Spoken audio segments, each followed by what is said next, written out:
The bulk of epithelial cells, as well as some muscle and nerve cells, are tightly linked into functional units. Three elements often work together to bind cells. The glycopolyxes glycoproteins serve as an adhesive. The tongue and groove shapes of the membranes of neighboring cells fit together. Unique cell connections develop. Let's examine how tissues are put together from cells, since these cell junctions are the most important factor securing cells together. The 5 primary types of cell junctions will be discussed in this session. What is cell junction? The cell junctions are locations where the plasma membranes of tissue cells come into contact. Here, we focus on the desmosome, hemidesmosome, adherent junction, tight junction, and gap junction, the 5 most significant types of cell junctions. The outer surfaces of adjacent plasma membranes are fused together to form tight junctions, also known as zonular occludons, which block pathways between adjacent cells. There are numerous tight junctions in the epithelial cells that border the bladder, intestines, and stomach. They stop chemicals from moving between cells and stop the organ's contents from seeping into the blood or the tissues around them. Plaque, a thick coating of proteins on the interior of the plasma membrane that binds to both membrane proteins and microfilaments of the cytoskeleton, is present in adhesion junctions, also known as zonular adherens.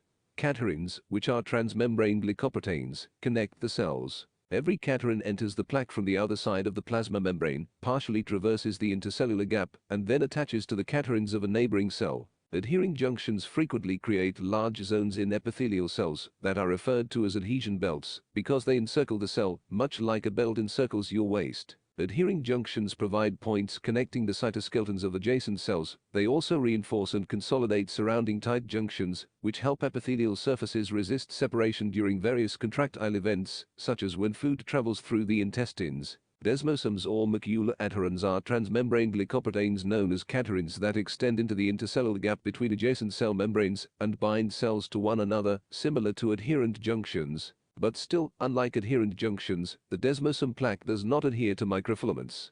Instead, a desmosome plaque binds to keratin-containing intermediate filaments, which are cytoskeleton components. Desmosomes on one side of the cell's cytosol or intracellular fluid are connected by intermediate filaments to desmosomes on the other side of the cell.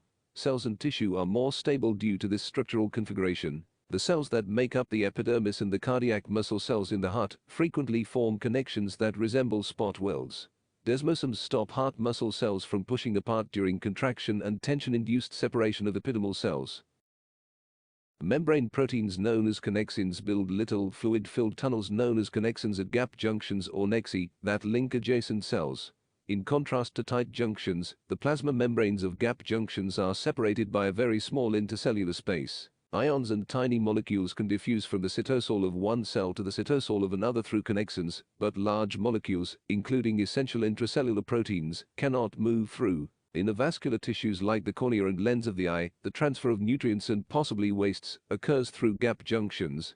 The cells of a tissue can communicate with one another thanks to gap junctions. Some of the chemical and electrical signals that control development and cell differentiation in a developing embryo travel through gap junctions. Gap junctions also allow nerve or muscle impulses to pass quickly among cells, which is essential for the regular working of several areas of the neurological system, as well as muscle contraction in the heart, gastrointestinal tract, and uterus. Similar to desmosomes, hemidesmosomes do not connect neighboring cells.